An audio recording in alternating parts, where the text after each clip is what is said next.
കഴിഞ്ഞ ദിവസം നമ്മളൊരു ബിസിനസ് പേഴ്സൺ വിളിച്ചിട്ടുണ്ടായിരുന്നു. പുള്ളി നമ്മുടെ അടുത്ത് ചോദിച്ചതാണ്, പുള്ളിയുടെ അഡ്വർടൈസ്മെൻറ്റ് കോസ്റ്റ് വളരെ ഹൈ ആണ്, പക്ഷേ അവർക്ക് കിട്ടുന്ന ലീഡ് വളരെ കുറവാണ്.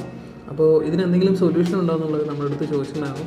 അപ്പോൾ നമുക്ക് പറയാനുള്ളത് ഇത്രയേ ഉള്ളൂ. ഇതിൽ വരുന്ന ഒരു മെയിൻ റീസൺ ആണ് ഓവർ ടാർഗറ്റിംഗ്. ഓവർ ടാർഗറ്റിംഗ് ചെയ്യുന്ന സമയത്ത് നമ്മുടെ ഓഡിയൻസിൻ്റെ സൈസ് വളരെ കമ്മിയാകുകയും നമുക്ക് കിട്ടുന്ന ലീഡുകൾ വളരെ കുറയുകയും ചെയ്യും. അടുത്തതായി നമ്മൾ ശ്രദ്ധിക്കേണ്ട കാര്യമാണ് ആഡ് കോപ്പീസും ആഡ് ക്രിയേറ്റീവ്സും. ആഡ് ക്രിയേറ്റീവ്സ് ഇപ്പോൾ ആക്ച്വലി ഒരു വീഡിയോ ആണ് നിങ്ങൾ ചെയ്യുന്നതെങ്കിൽ ആ വീഡിയോയിൽ നമ്മൾക്ക് കസ്റ്റമറോട് കൺവേ ചെയ്യേണ്ട കാര്യങ്ങൾ ആ വീഡിയോൻ്റെ ഫസ്റ്റ് തന്നെ ഉൾപ്പെടുത്താനായിട്ട് ശ്രമിക്കുക. ദെൻ ആഡ് കോപ്പി എഴുതുന്ന സമയത്ത് ആദ്യത്തെ 90 ക്യാരക്ടേഴ്സ് ആയിരിക്കും നമുക്ക് കാണാൻ പറ്റുന്ന രീതിയിൽ ഉണ്ടാവുക. അപ്പോൾ ആദ്യത്തെ 90 ക്യാരക്ടറിൻ്റെ ഉള്ളിൽ തന്നെ കസ്റ്റമറുടെ അടുത്ത് കൺവേ ചെയ്യേണ്ട കാര്യങ്ങൾ നമ്മൾ ഉൾപ്പെടുത്താനായിട്ട് ശ്രമിക്കുക. അടുത്തൊരു റീസൺ ആണ് പ്ലേസ്മെൻറ്റ്സ്.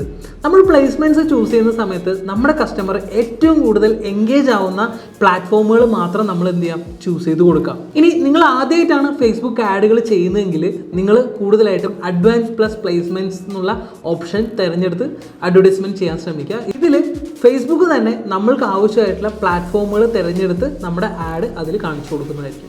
അപ്പോൾ ഇത്തരം കാര്യങ്ങൾ ശ്രദ്ധിക്കുകയാണെങ്കിൽ നമ്മുടെ ആഡ് കോസ്റ്റ് കുറയ്ക്കാനും നമ്മുടെ ലീഡുകളുടെ എണ്ണം കൂട്ടാനും സാധിക്കും.